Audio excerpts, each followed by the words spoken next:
Welcome in, everyone. I'm SquishableMoon, your shooting star with a ranch addiction and fewer brain cells than the common garden snail, and welcome back to my channel. When you think of the word furry, what comes to mind? Animals, artwork, maybe fursuits? Maybe you think of the people spending ungodly amounts of money on mascot costumes and the people that like to diddle each other in them. Well, welcome to the furry fandom. Either you're here because you just joined, want to join, or simply found the topic interesting and clicked my video. If you don't know, hi, I'm Squishy and I am a furry.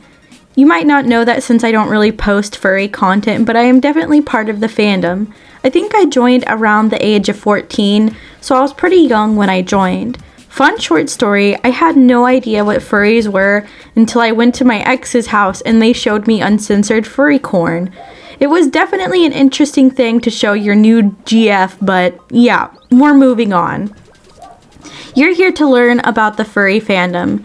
If you don't know, a furry is someone who is interested in anthropomorphic animals or animals with human characteristics. Not to be confused with therians that could be found inside the community, but that's for a whole nother video. Some of your favorite characters can be labeled as furry characters if you really think about it. Legoshi from Beastars, Nana-Chi from Made in Abyss, Lola Bunny from Space Jam, Michiru from BNA, Regretsuko from Agretsuko, Meowth from Pokemon, and Nick and Judy from Zootopia. There are many more characters that you know and love that are anthropomorphic characters and are beloved by the furry community. Most people become furries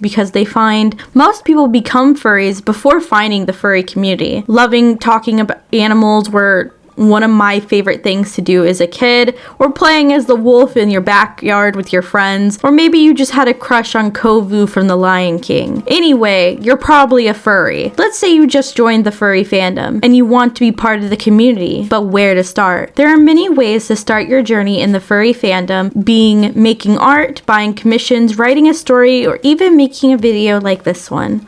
I personally started my joining of the furry fandom with a website. The website I use the most is Facebook. I know, I'm old and ancient and decrepit and falling apart. I still use Facebook. But I use Furry Official on Facebook. It's one of the groups I use the most. But you can also use websites like DeviantArt groups, Discord groups, and websites that are dedicated to furry content like Fur Affinity, which I don't recommend for younger users because of the not safe for work content on there. Different parts of the fandom act differently than others. The furry fandom is a huge community with many different opinions and ideas. It's a melting pot of so many different people that it'd be weird if we all had the same ideas and opinions. The next thing on the list should definitely be making a fursona. A fursona is the character of a furry that is used to represent themselves. There is a wide variety of fursonas, ranging from every animal on the planet and off the planet. There is no right or wrong way to make a fursona. Any idea is on the table. This goes for birds, reptiles, bears, cats, and even fish. There is even fandom-made species, closed species, and open. A closed species in the furry fandom is a species that someone has made that you can't access unless you paid to get in and or buy and adopt. There are some debates on whether or not closed species are good or bad, but that's a whole other video and it would take too long to explain the whole series of events that would take to make a fursona in a closed species or open species. If you'd like to see that, let me know in the comments. I can actually show you some of the first fursonas I made when I was a teenager. The first one is Jinxie. She was kind of like a Pomeranian dog. No real idea for her backstory if she even had one. And the other one I think is a wolf named Pinky because, well, she was pink. If you still want to get a fursona, but let's say you can't draw or you don't want to draw, there are many wonderful artists in the fandom, as well as making adopts. Adopts are characters that people make that are pre-drawn to make and be sold to other people and can range anywhere from $5 to $1,000. They come in a wide range of styles, ideas, and even species. You let somebody else do the work for you, in exchange they get some extra cash. If you can't come up with the perfect design, why not commission an artist to make your idea come to life? A commission is paying someone to draw something for you in exchange for money. Of course, commissions can vary from person to person depending on their TOS. TOS being terms of service, but you can usually find an adopt that you like anywhere in the fandom. But maybe you're a broke person. Maybe you have no money and still want a fursona. With the power of furry bases, you can make your own. Without having much knowledge, you can get some liner of a character that someone else made to use. There are free to use bases that you can use without paying and also paying, and you can use to make your own fursona. There is a base for almost any animal nowadays. Whether you want a fat lion or a skinny femboy frog, you can find it somewhere in the fandom. With little to no art skill, you can color in a base and boom, you have your very own fursona. And you can use that to get art or interact in the community.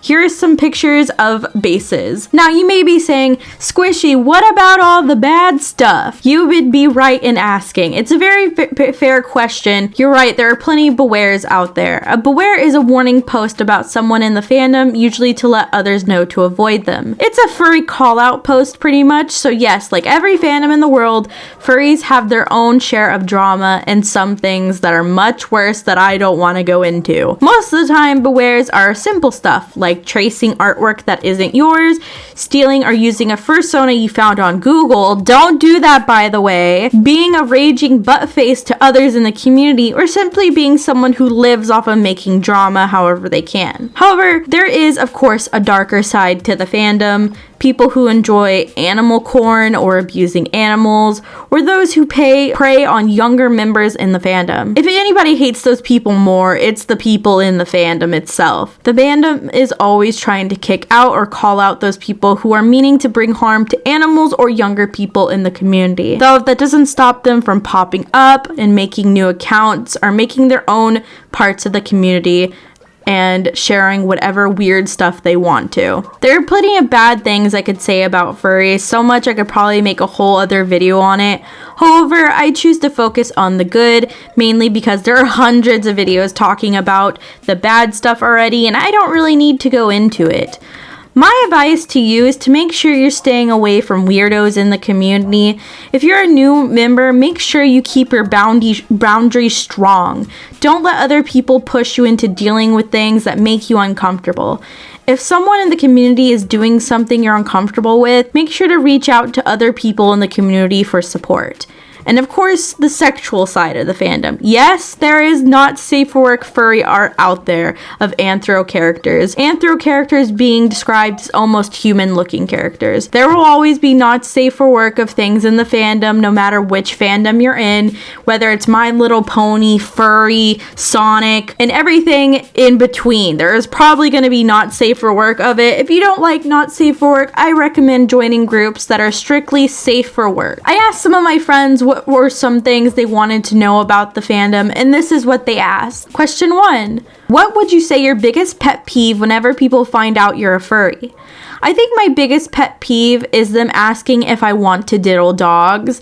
This is probably something furries are tired of hearing because of how much the fandom hates those kind of people, but every once in a while that rumor gets tossed around again because when you're not in the fandom, that's the rumor that you're going to be stuck with. Do you think most people should experiment with fursonas?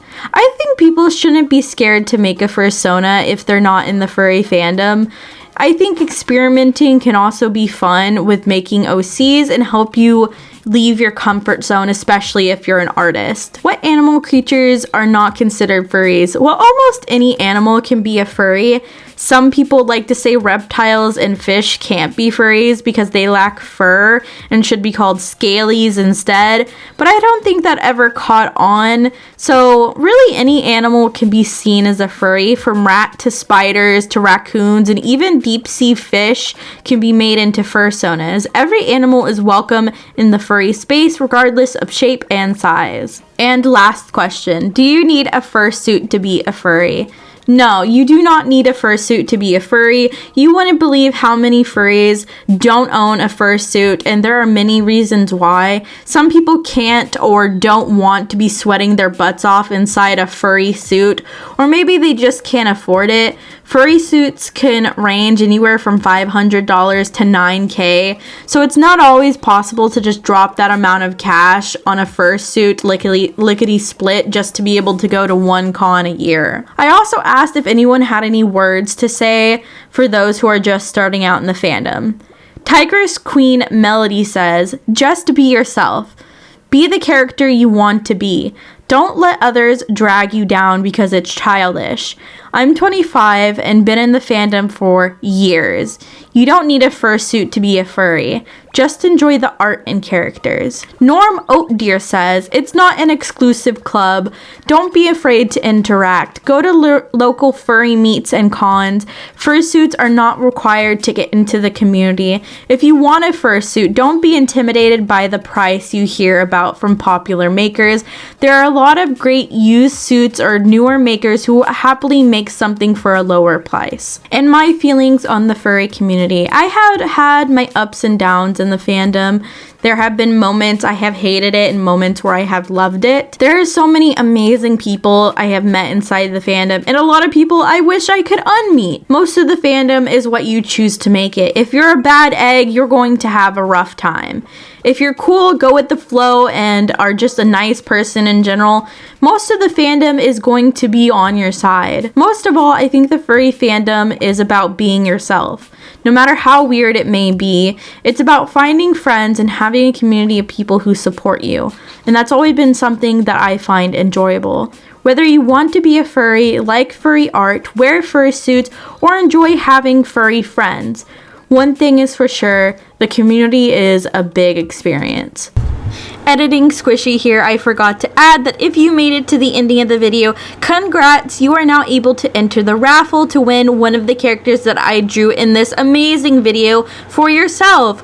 All you have to do is comment below which character you'd like to receive, either 1, the Border Collie, or 2, the Angel, and you entered to win. I will be giving this OC to whoever it is randomly generated because I'm not going to be picking a random person. I'm going to put all your names in a random number generator and it'll be picked. With that being said, thank you so much for watching the video. I hope you enjoyed the video. I had so much fun doing research for this video, and I hope all your dreams come true. Bye bye.